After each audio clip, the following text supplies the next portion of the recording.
गुरुर्मूर्ति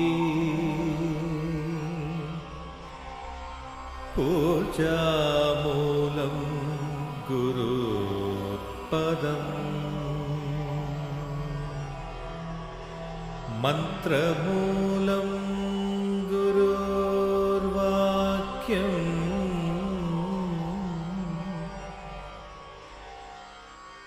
मोक्षमूलं गुरुर्कृपा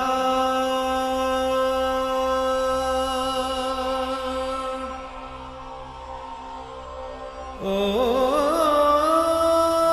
श्री गुरवे नमः।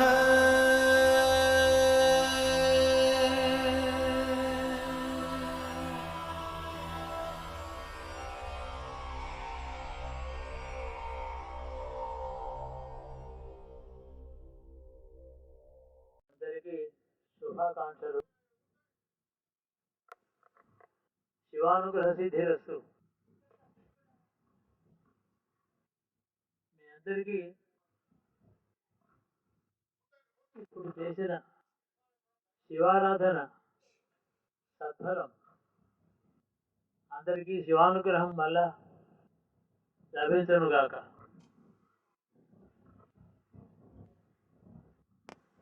నిన్న ప్రస్తావించుకున్నట్టు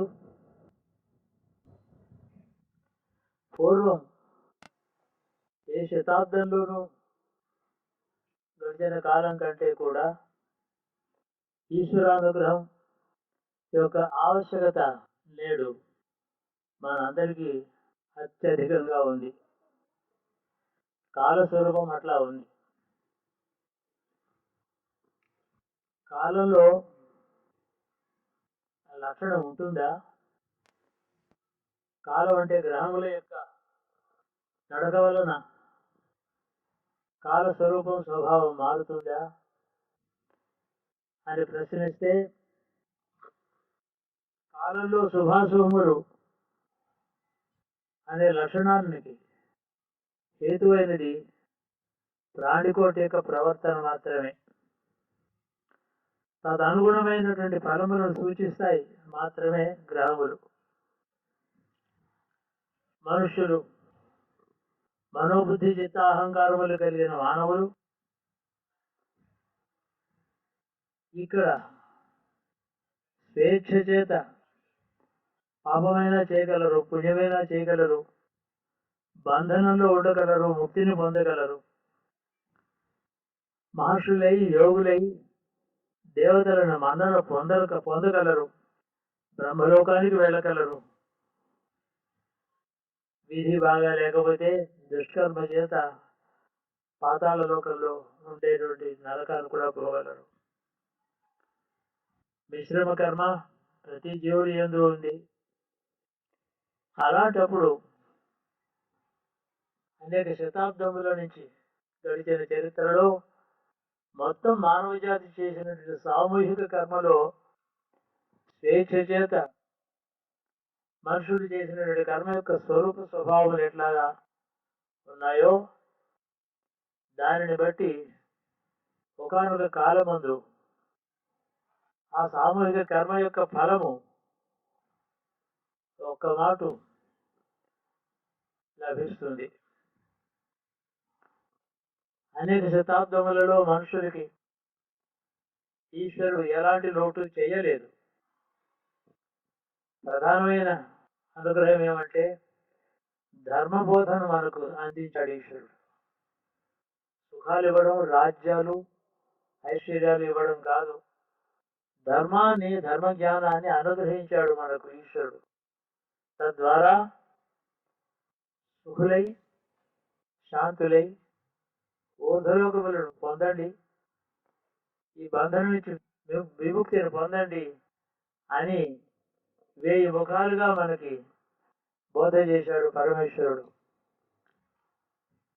18 పురాణములు, శృతులు, స్మృతులు, అనేక మంది యోగులు, అనేక రూపాలలో వచ్చినటువంటి మహాత్ములు ఆర్ష సంప్రదాయాన్ని, మహర్షులు మనని తెలుసుకోమని చెప్పినటువంటి విషయములను ఆవిష్కరిస్తూ మనలో జీవించారు. గత 1000-1200 సంవత్సరాలు ఏదైనా అనుకోండి, కొంతకాలం నుంచి ఆ బోధన యొక్క ప్రభావం మనుషులలో కేవలం బుద్ధిగతమైంది కానీ హృద్గతం కాలేదు. బుద్ధితో ధర్మశాస్త్రములు చెప్పి వ్యాఖ్యానించగలిగే శక్తి వచ్చింది కానీ హృదయంలో దాన్ని ధరించి అనుసరించి ఉత్తీర్ణత పొందగలిగినటువంటి సద్బుద్ధి మనుషులలో లోపించింది చాలా కాలం. దానినే కలియుగ పర్యవసానం అని అంటారు. క్రమంగా ఏది చేయకూడదో, దేనిందు మనుషులకు క్షేమం ఉండదో ఆ కర్మ చేయడంలోనే నిమగ్నమై శతాబ్దాలు ఆ విధంగా దుష్కర్మ పేరుకుంటూ వచ్చింది. మనందరికీ తెలుసు, భూగోళానికి ఉత్తర ధ్రువం ఉంది, దక్షిణ ధ్రువం ఉంది. సుమారు 16,000 సంవత్సరాల నుంచి అక్కడ మంచు పేరుకుంటూ వచ్చింది. దక్షిణ ధ్రువంలో కూడా చుట్టూ ఎంత మంచు పేరుకుంది అంటే సముద్రం మట్టం మీద 2.5 కిలోలు ఎత్తైన పర్వతాకారంలో మంచు పేరుకుంది. అలాగే ఉత్తర ధ్రువంలో పేరుకుంది. అదేవిధంగా మనుషుల యొక్క అజ్ఞానవశం చేత చేసినటువంటి కర్మ క్రమంగా పేరుకుంటూ వచ్చింది.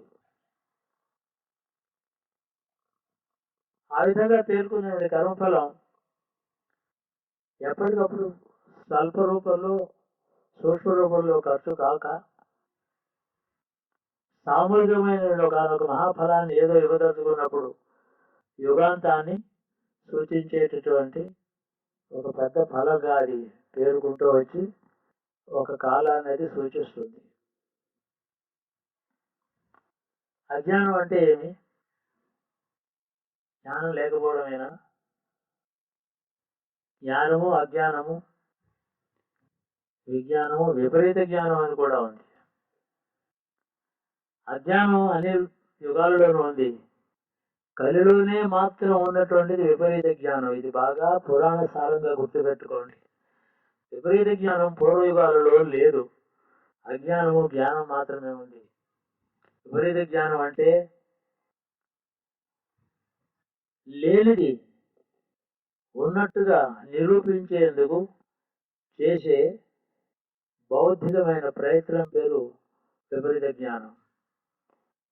ఉదాహరణకి ఈశ్వరుడే లేడు అని దాన్ని రుజువు చేసే ప్రయత్నం చేసే తెలివి ఏదైతే ఉందో దాన్ని విపరీత జ్ఞానం అంటారు. ఉన్నాడో లేదో తెలియదు, నేను నమ్మను అంటాడు ఒకడు, నాకు నమ్ముతాను అంటాడు ఒకడు. అలాగా లేడని కంకణం కట్టుకొని రుజువు చేసే ప్రయత్నం చేసే మేధావి వాడు విపరీత జ్ఞాని. ధర్మము అధర్మము అంతా కూడా మనుషులు ప్రజలపైన అధికారం కోసం చేసినటువంటి మిథ్యావాదమే కానీ సత్యం లేదు అసలు అని ధర్మాన్ని ధిక్కరించి దాని యొక్క అస్తిత్వమే లేదని చెప్పి రుజువు చేసే ప్రయత్నం పేరు విపరీత జ్ఞానం. పాపము పుణ్యము అంతా కూడా లోకంలో అందరూ సరిగా సుఖంగా ఉండాలని చెప్పి చేసే రాజకీయ సాంఘిక వ్యవస్థ మాత్రమే తప్పక ఈశ్వరుడు ఎక్కడ ఉన్నాడు, నేను తెలుసుకొని మాట్లాడుతున్నాను అనేవాడు విపరీత జ్ఞాని. అట్టి స్థితి మానవ జాతికి కొన్ని శతాబ్దాల నుంచి క్రమంగా వస్తూ వచ్చింది. ముక్తిని 4వ పురుషార్థంగా ఆర్యులు ఎప్పటి నుంచో యుగ యుగాల పూర్వం నుంచి భావించారు. దాని కొంచెం మార్గాలలో మాత్రం వైవిధ్యం ఏర్పడింది. 4వ పురుషార్థం యొక్క ఆవశ్యకత విషయంలో మాత్రము రెండో అభిప్రాయం లేదు.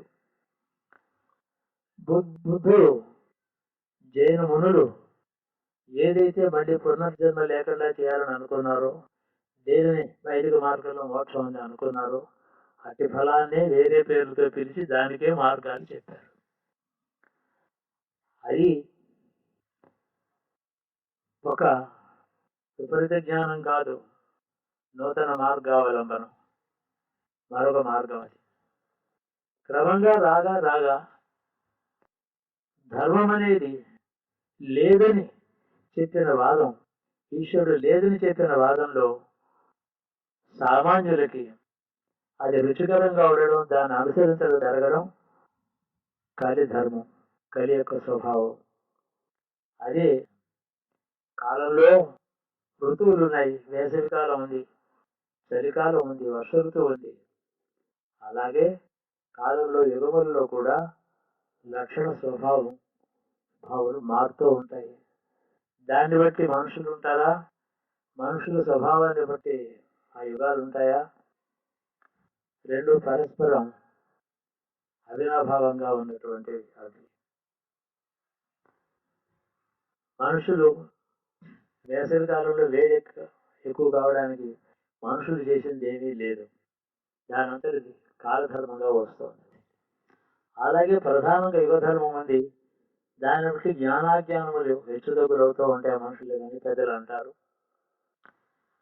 గత కొంతకాలం నుంచి విపరీత జ్ఞానం వల్ల మనుషుల యొక్క ప్రవర్తనలో చాలా ధర్మదూరమైనటువంటివి, ఘోరమైనటువంటి హింసాకాండ, స్వార్థపరత్వము, అహంకారము. పూర్వయుగాలలో ఒక్కొక్క రాక్షసుడికి ఒక్కడు ఎప్పుడో లక్షల్లో కోట్లలో ఒకడికి భుజబలం, తపోబలం వల్ల వచ్చినటువంటి అహంకారం, అందులో దౌష్యం ఒక వ్యక్తిని ఆశ్రయిస్తే అటువంటి లక్షణం వందలాది వేలాది ప్రజలని ప్రభావితం చేసింది. అది కలి యొక్క స్వభావం. కాబట్టి ఈశ్వరుడు అవతరించి ఎవరిని సంహరిస్తే శాంతి భద్రత వస్తాయి అనే యుగం కాక మొత్తం మానవ జాతి అంతా కూడా వ్యాపించినటువంటి ఒక నల్లని అంధకారం అందరిలోనూ ఉండడం చేత అందరికీ సామూహికంగా పేరుకుంటూ వచ్చినప్పుడు పెడదారిని పట్టిన జీవుడు తిరిగి పెడదారిలోనే జీవిస్తూ అనేక జన్మలు ఎత్తి అలాంటి వాళ్ళే కొన్ని లక్షలు చివరికి ఒక కాల అంతరమందు ఒకనాడు రావడం చేత సామూహికమైనటువంటి కర్మకి ఫలం పేరుకుని ఒక విపరీత ఫలాన్ని ఇవ్వడానికి సంసిద్ధంగా ఉండే కాలం సమీపంలో ఉంది. ఇది మనం భయపడి దుఃఖపడడానికి హేతువు కాదు. వివేకంతో ఆలోచించి కర్తవ్యాన్ని ఆలోచించవలసిన కర్మ ఫలం బాధ్యత ఉంది. చేయగలిగింది ఏమిటి? భూకంపం వస్తుంది అంటే మనం ఏం చేస్తాం? ఏమీ లేదు చేసేది, జాగ్రత్తగా ఉండడం, తప్పించుకునే సిద్ధం, ఎప్పుడూ కూడా అప్రమత్తతగా ఉండడం ఎలా చేస్తారో అలాగే కాలం అనుకూలంగా లేని సమయంలో మనుషులు మళ్ళీ ఈ విపరీత జ్ఞానం దేన్నైతే అనుసరిస్తూ వచ్చామో దాన్ని పక్కన పెట్టి ఈశ్వరుడే అస్తిత్వం, అదే న్యాయం, అదే సత్యం, అదే శాశ్వత సత్యం, అదే రక్షణ శక్తి, అదే శరణ్యం, అదే భావన యోగ్యమైనటువంటిది, విశ్వసనీయం అని మన అంతఃకరణ అటువైపు మళ్లించుకుంటే ఎటువంటి అధర్మానికి, ఎటువంటి పాపబలం మానవ జాతిని మొత్తం కూడా ఒకవేళ పీడించినప్పటికీ కూడా దాంట్లోనూ అనుగ్రహ పాత్రులయ్యే వాళ్ళు సామాన్యుల్లో చాలా మంది ఉంటారు. ఏ యుగమంటూ కూడా పూర్తిగా జీవకోటిని తుడిచిపెట్టలేదు, చాలా మందిని మిగిల్చి చాలా మందిని తీసుకువెళ్ళింది. మిగిలిన వాళ్ళకి జ్ఞానోదయం అయింది.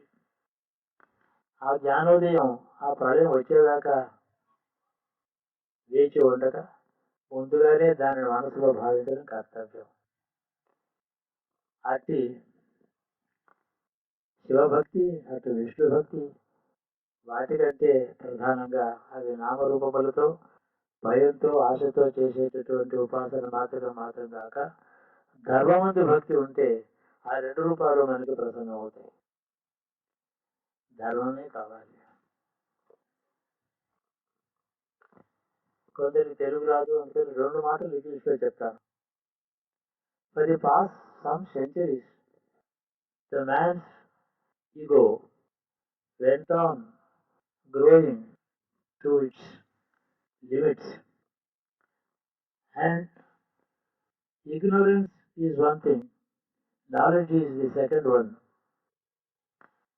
But assuming the knowledge of a falsehood, assuming the falsehood to be true, and asserting that is the falsehood that has been proved to be a falsehood is the absolute truth which he himself has discovered.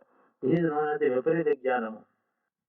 This has taken hold of the consciousness of millions of people for thousands of years.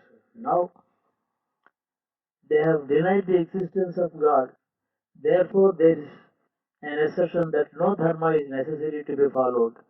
All dharma and righteousness and rules of conduct are man-made to satisfy the ego and the high position of a few people to rule the masses for their benefit. So it is kritrimam, it is artificial, it is false. So man is free to do what he likes. At the most, for a social order, righteousness and morality, so-called morality, may be necessary, but it is not necessary. Might is right. A man has every right to rule others by power of his might, and it is not necessary to submit oneself to an imaginary righteousness which is the product of the imagination of a few people. This has been the assertion of people calling themselves intellectuals, with the result, for the past 1,000 years, sin went on accumulating with an assertive denial of the existence of God and Dharma, and not only the perpetration of the sin, violence has been perpetually taking place for the past 1,000 years, thereby accumulating an enormous quantity of sin that would eventually lead to the appropriate punishment for all those preachers and teachers and the followers all put together. This accumulation is something comparable to the accumulation of the ice on the North Pole and the South Pole, which went up to the heights of mountainous heights of 2.5 kilometers at some places on the south, on Antarctica. And when the weight of the snow for the past 11,500 years goes on accumulating, the obvious result is that it collapses and breaks off on account of its own weight without any external force being applied to it. And the breakdown of that ice, accumulated ice, is a great calamity and catastrophe, displacing huge amounts of water, inundating the continents, and things like that. Similarly, the man's indulgence in crime, in violence, for the past 1,000 years went on accumulating, and millions of people who followed this kind of unrighteousness, they went on taking rebirth again and again. I think they have taken about 20 births in the same wrong direction, which is why there is an accumulation of population and proportional crime, violence, absolute disregard to the security and safety of the other man, and might is right. This is the law that has established itself. The result, after this total accumulation of an unprecedented quantity of the wrongdoing, a path away from righteousness, with no regard for the welfare of the living creatures or for the well-being of the environment and the nature around us, has taken us now to a climax of our times, which is probably going to give us the worst disaster as a punishment of an accumulated karma. This is the perception that many moralists have, many religions have given as prophecies, and add to that all the predictions and the calculations, the prognostications, not only of the astronomers and astrologers, but also the environmentalists. Many dangerous volcanoes are waiting, and many such things, many dangerous material from the space are crossing the path of the earth around the sun, and there are many other dangerous predictions which are already appearing in print, which is threatening and taking away the peace and peaceful sleep from the lives of people who are in numbers. Thousands of them are there who are expecting that kind of a catastrophe. It may be the Armageddon, or it may be the apocalypse, or the Christian faith, or it could be anything like that. The nature itself is growing. What is it that, what is the use of telling us, telling us all these kind of dangerous things? Is it meant to make us sleepless tonight or from tomorrow? No. It is not as though we can prevent that catastrophe, but we can certainly save ourselves just by having a faith in God and the God-made principles of righteousness which are meant for the welfare of all living creatures and the beautiful nature around us. We have to take the name of God. We have to take the name of God, and the command of God is to be righteous. Righteousness or dharma, the path of righteousness. Think of God as the incarnation of dharma alone, and not in the form of Vishnu or Shiva, giving boons or punishing the Rakshasas or somebody. The foolishness of man has grown to such heights in the recent, even in the religion. For a silly reason, an ordinary man with no faith in morals prays to Lord Shiva or Vishnu to destroy his own personal enemy because he has taken away, there is a dispute for about 10 acres between these two. That is misuse of his faith in God. Every way a man has offended the path of dharma.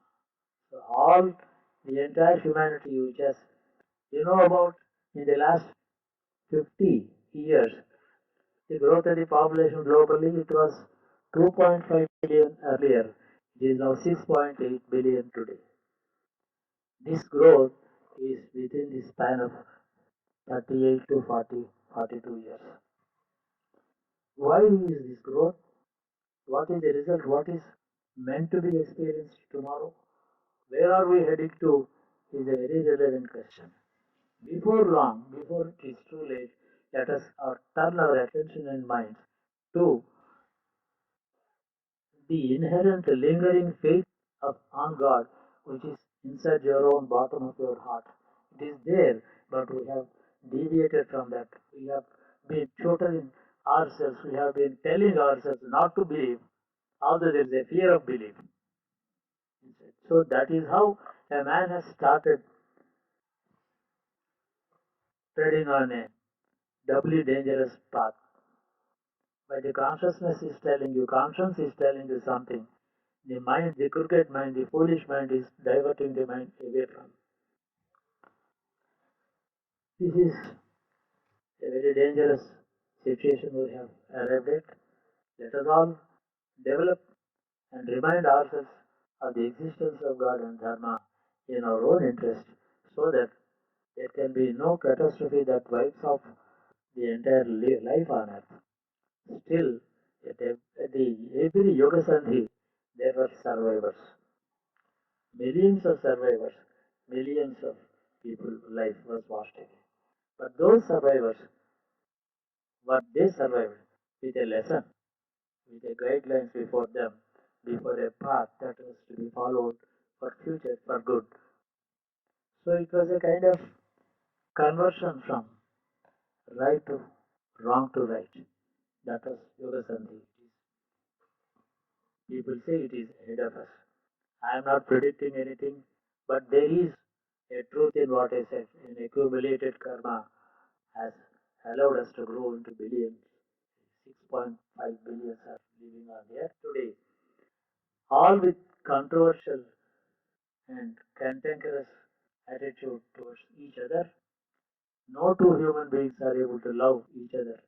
No two human beings are able to sacrifice anything for each other. The concept of sacrifice has become a rarity, and people are extremely busy building up weaponry of destructive nature only with a calculation of how much weapons are required to destroy all the neighboring nations. This is the goal. It's extremely foolish, extremely dangerous. అందువల్ల మనం ఈశ్వరారాధనను మర్చిపోవద్దు. ఈశ్వరుని మీద నమ్మకం పెట్టుకుని జీవించాలి. ఈశ్వర నామస్మరణ మాత్రమే పెట్టుకోవాలి మనసులోను. అంటే వర్ష ఋతువు వస్తోంది, భాద్రపద మాసం వస్తోంది, శ్రావణ భాద్రపదాలు వస్తున్నాయి అని చెప్పి పూర్వం వార్నింగ్ ఇచ్చేవారు. చాతుర్మాసంతో మొదలెట్టు, ధనధాన్యాలు జాగ్రత్తగా దాచుకో, ప్రయాణాలు చేయవద్దు, ఏ వృత్తిలోనూ ప్రవేశించే కాలం కాదు, భూమి దున్నుకోలేవు, ఉద్యోగం చేయలేవు, ప్రయాణం చేయలేవు, ఏ పని చేయలేవు, వర్ష ఋతువు వస్తోంది. కాబట్టి ఈ వర్ష ఋతువుకు కావలసినటువంటి ధనధాన్యాలు నాణ్యం జాగ్రత్తగా పెట్టుకో, నామస్మరణ చేస్తూ చాతుర్మాస దీక్షలు జాగ్రత్తగా గడుపు అని పెద్దలు చెప్పేవారు. ప్రతి సంవత్సరంలోనూ ఆ 4 మాసాలు ఏ పని చేయకుండా ఈశ్వర నామస్మరణ చేసుకుంటూ ఒక చోటే ఉండిపోయి ఎక్కడికి వెళ్ళొచ్చు. కాశీలోనో లేకపోతే ఇంట్లోనో ప్రయాణం చేయకుండా ఉండు అని చెప్పేవారు. అది ఆ ఋతువుల్లో ఎలాంటి లౌకికమైన కార్యక్రమాలు చేయడానికి సాధ్యం కాదు. వ్యవసాయం లేదు, వ్యాపారం లేదు, వృత్తి లేదు, ఉద్యోగం లేదు. కాబట్టి అంతకుముందు సంపాదించి దాచుకున్న గింజలతో ఆ కాలం గడుపుకోమని చెప్పేవారు. అలాంటి కాలం ఇదని మనం భావిస్తే దాని కోరిక ఇందులో మీకు కనబడుతుంది. కాబట్టి అందరి యోగక్షేమాలు మనం తప్పకుండా మనసులో కోరాలి. దానివల్లనే మనం క్షేమంగా ఉంటాం. శత్రువు అనేవాడు లేనే లేడు. అజ్ఞానంతో అపకారం చేసి పాపం మూట కట్టుకున్న వాడే ఉండొచ్చు. వాడి శత్రువును చూసి జాలిపడ్డవాడు ధైర్యశాలి, వివేకవంతుడు. తాను న్యాయంలోనే ఉండి తను తప్పు చేయక తనకు అపకారం చేసిన శత్రువుని ఉన్నాడంటే వాడు అజ్ఞానంలో వాడు ఆత్మహత్య సదృశమైన పాపం చేస్తున్నాడని జాలిపడవలసిందే, కానీ క్రోధానికి అవకాశం లేదు. ఒక్క మాట జాగ్రత్తగా ఆలోచిస్తే మన అంతఃకరణలో ఎంతో మార్పు వస్తుంది. అదే ఈశ్వరుడు యొక్క ప్రేరణ శక్తి అంతఃకరణ నుంచి మనకు రావడం. ఇది ఈ విధంగా బాగా గుర్తుపెట్టుకోండి. చాలా దీర్ఘోపన్యాసం అయింది మనకు తెలియదు, చాలా కాలాతీతమైంది. ప్రసాదం తీసుకుని మీరు అందరూ విశ్రాంతి తీసుకోమని అంటున్నాను. శుభం భూయా, శుభం భూయా, శివో రక్షతు.